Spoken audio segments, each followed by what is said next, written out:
and dangerously, what you sounded like is a little bit like your husband sounded and what motivated him to go into politics. Now, I know you're not going to go into politics, but we'll switch gears. Oh, yeah. Oh, no, yeah, don't even start that. Okay, I wasn't trying to go off on that. I was really trying to segue into your husband, because really, what drove him into politics was never about him. It was about the people who couldn't fight for themselves, who didn't have a voice. And you joined that journey with him. But what was that like as an independent woman with your own career, children, and then your husband suddenly is catapulted into the spotlight where you become a spouse. You become defined more by him. How did you fight for yourself? Yeah. Well, Barack and I were always good. Barack knew who he married. He knew the potential, the power, what I was sacrificing. He was always, supportive and there for me when things didn't work. He was my first and best advocate when he had the time to even notice. But it was really the way the world sees a spouse, which is an interesting phenomenon, particularly in politics, but I'm sure there are other careers where the husband or this one spouse is in a big position and the other one seems to just be disappeared in the process. And I certainly felt that. When Barack was, I tell the story of when Barack became a U.S. Senator, we made a decision that I'd stay in Chicago because I just got that big job I told you about, right?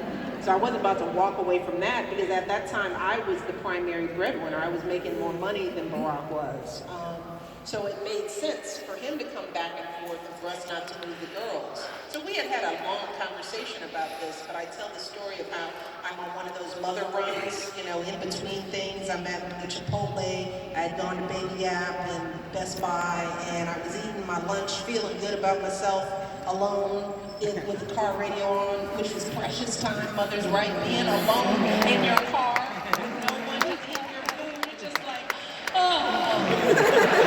I loved my car. I loved those runs. I felt so successful. I felt so competent. But in the middle of one of those peaceful times, I get this call from my secretary. He's like, Mrs. Such and Such, who's another senator's spouse, has been trying to reach you. I'm like, okay, put her through. And she invites me to join this fancy club that they have in Washington. There are a lot of those things. And I said, well, I'm flattered, but I don't think I'm going to be in D.C. enough to, really give to any club or anything. And she said, so you're not moving to D.C.? And I said, no, we're not.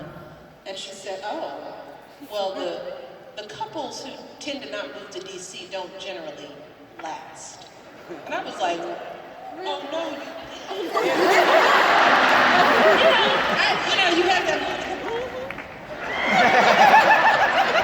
Did she just tell me my marriage was gonna fail because I didn't do what they did? Oh, that was the first sign of there's a thing that spouses are supposed to do that had nothing to do with who I was or who Barack was. But that's how politics can be. It's funny, one of the questions people still ask me is, how did you know how to be a first lady?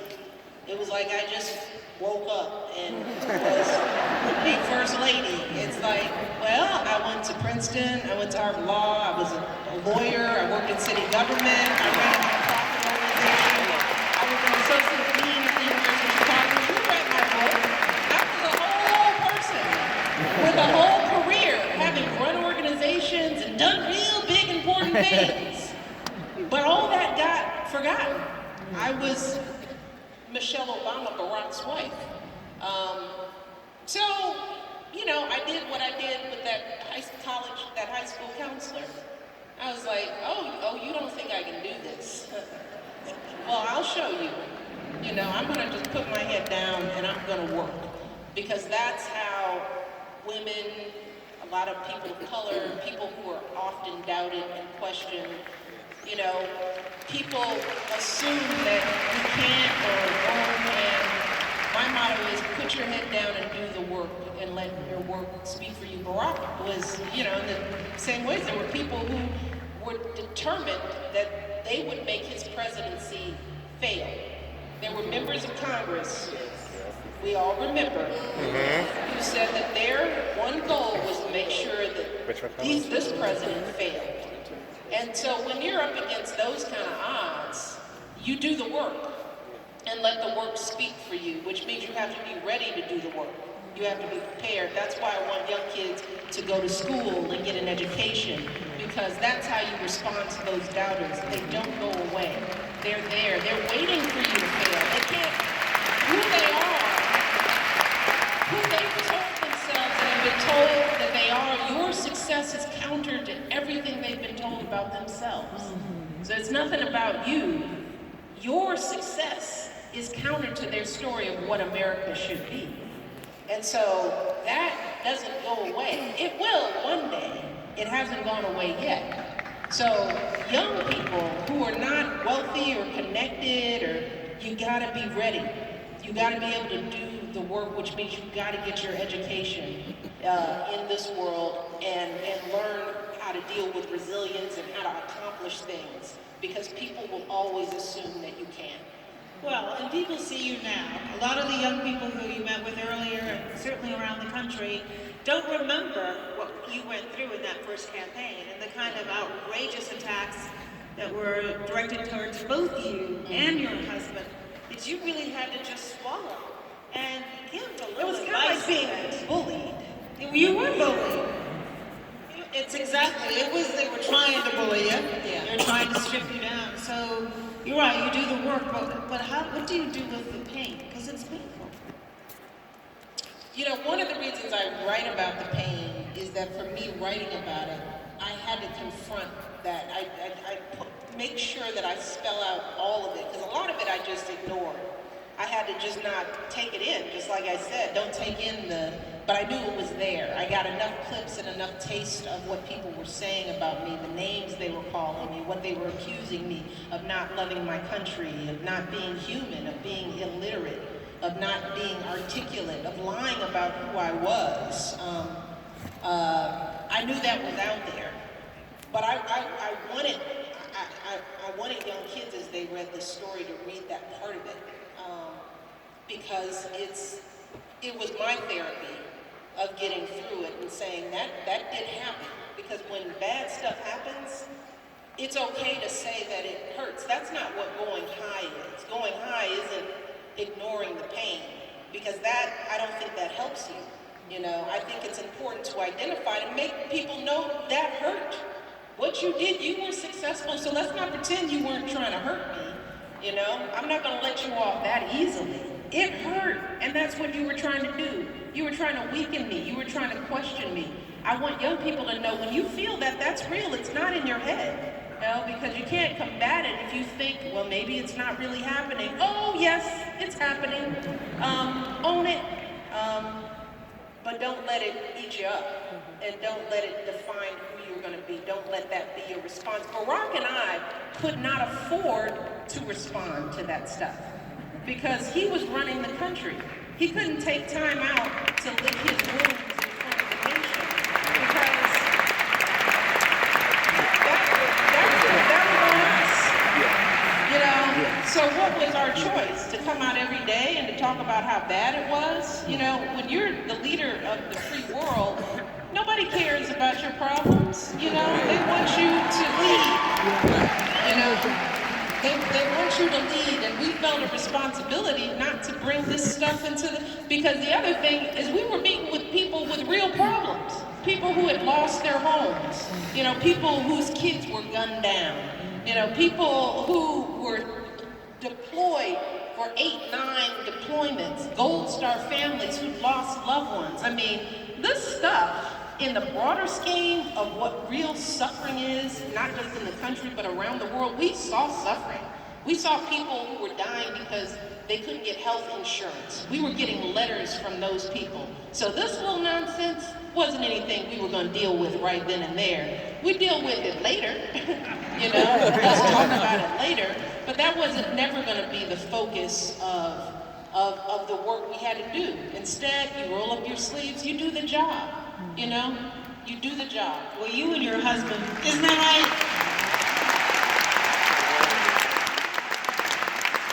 I feel the need to pause here to say that and having been there for all 8 years and having had a chance to see how you and your husband comported yourself, I think folks in Dallas would agree that this was never about you two. This was about what you could do for the country. And that if you got distracted ever, it took the eye off the ball, and they never took their eye off the ball, and you were the ball.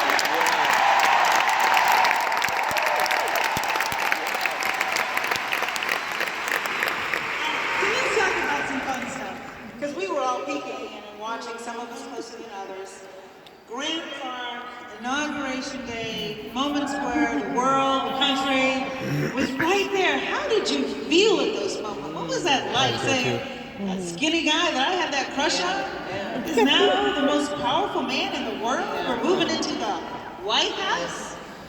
I mean, truth surviving that, you can't really take that all in. I mean, we still live in that, it's fine, it's not a big deal, just keep going, you know, to the point where it was really only recently that I walked up to Barack, really like, right before this tour started, where I was like, that was a big deal. That we just did. I was like, you were amazing. I mean, because also with kids, we had to parent through all that, right?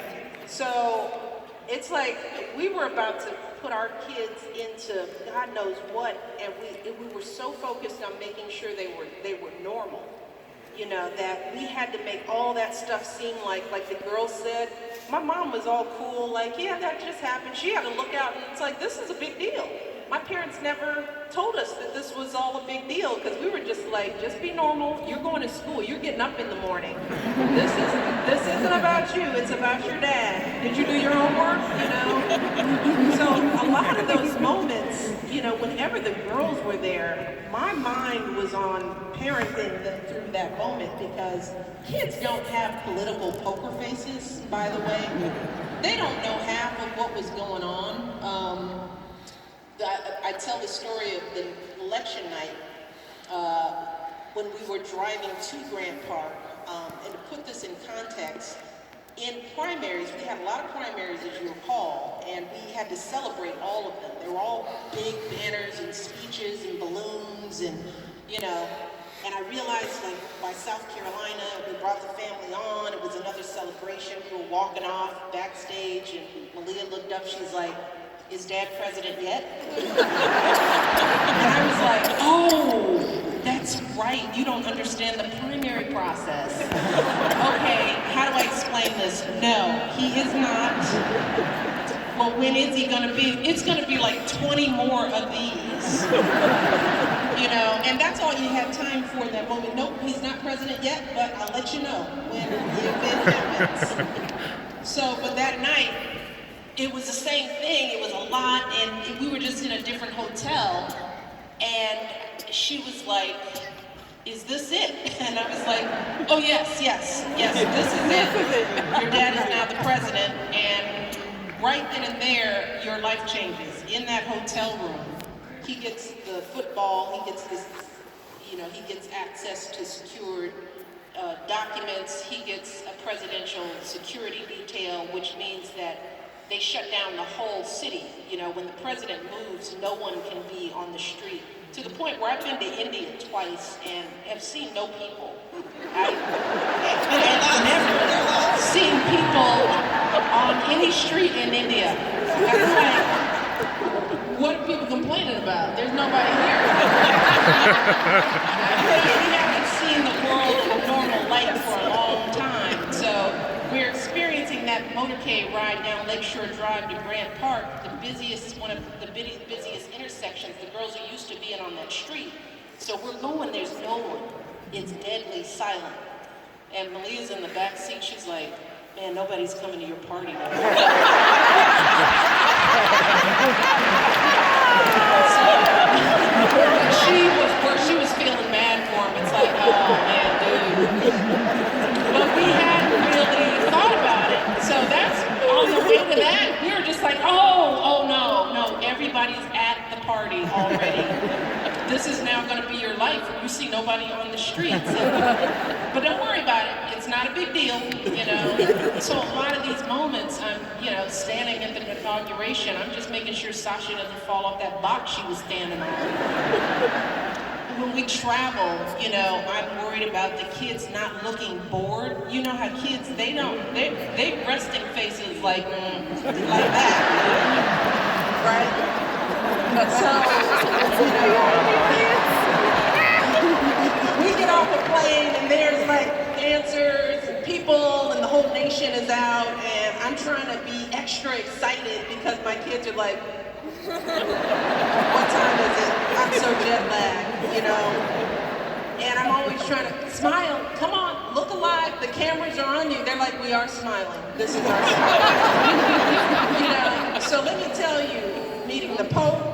Oh, and meeting the Pope, it's like you figure the kids, they don't know what's going on. The first time we met the Pope, we did one of those long greets where you're in every room and you get introduced to some men in garbs, and it's like they're bishops or cardinals or whatever, and they introduce themselves and go in another room. There are more people in clothes, and you're waiting because it's hot, and the girls have on dresses with tights because they had to wear tights, and they're itchy and getting, I'm just like, come on people, we got to get to the Pope because I'm losing these girls. And we go from room to room to room, and finally Sasha's like, was that the Pope? No, that wasn't the Pope. It's like, well, how will we know when it's the Pope? It's like, that's a good question. He's gonna look fancier than all these guys. He's gonna stand out. He'll be like one person instead of being a group. So we do meet the Pope, and he's standing there kindly greeting the kids, and they're talking. I don't know what they're talking about, but I'm worried, because I'm like, they have that look like, what are you saying?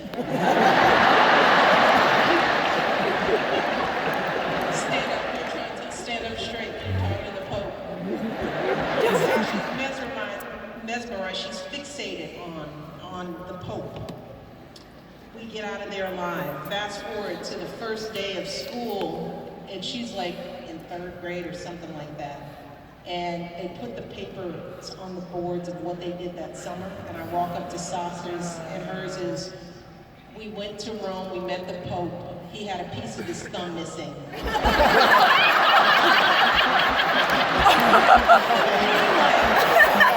want to snatch the paper down? You're just like, I hope no one read this first of all. I'm like, is that all you got out of that set? And people think we're not educating our kids when we go on these trips. And like, I'm like, I didn't know a piece of his thumb was missing. I didn't see that. But when you think that, she's about thumb high. While she's thinking, where's his thumb? I was just so glad she didn't ask. Oh my God. She later told me she was thinking the whole time, even the Pope is flawed. So let me tell you, all those great moments with kids, I was just like, don't mess this up. Those are the public moments, but what about the private moments, like the first time you sent them off to school with men with guns? What were you thinking? I was terrified the first few months because we had moved them from this loving, nurturing community with all these mothers and kids who were like their brothers and sisters, and people in Chicago didn't know them to be anybody but who they were. And our girls had security detail their entire life, and their security detail included a 3-car motorcade where they were the middle car with a lead and a follow, with men with guns in all of them. And they went to school like that every day. They went to prom like that. They had their first kiss like that. They, you know, they had their play dates with their detail. And so that first day when they got into their motorcades on their own, there's this little picture of Sasha's face pressed against the window. And she's looking out then at the press, all the press clicking. And I just thought, what are we doing? You know, she looked so innocent and so alone. That's Sasha going to school. And it took me a few months until I knew they were okay before I could really breathe into the position. Because I was one of those mothers, if If my kids weren't good, I couldn't be good. And that's one of the reasons why I said, when people ask, what are your goals as First Lady? I said, I've got to be mom in chief first.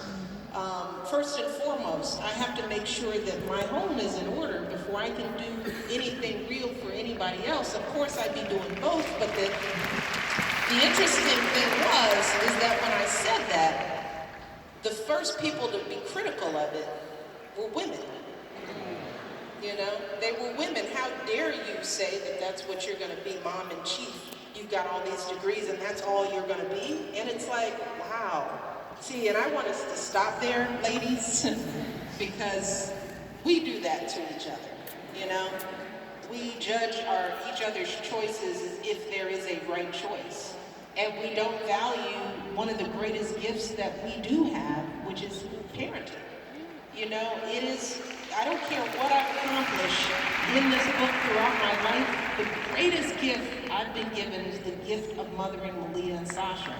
And to me, it's the most important impact that I can have. I have control over these two little lives. I can create good citizens, I can create two messed up beings out in the world. And if I can take my energy and time, and I can do both. I can be First Lady, but I can also be a mother first. Until they came home that first day from school with friends, you know, and feeling like everything was okay and smiling and laughing. And it was about March when things started to feel normal for them, because luckily they were small enough that they, you know, kids were open and they started having their first play dates, and poor people who were the first to have play dates with us, because it was you know, you had to get searched and dogs sniffing your house and just figuring that call. Hi, Susie's mom. Yeah, Sasha, love to have her come, but we're gonna need your social security number and your blood type. And there's gonna be like 12 men coming over. They need to know if you have guns, drugs, all of that. Just tell them the truth. Don't lie, because it can cause you some problems. But otherwise, we are happy to come.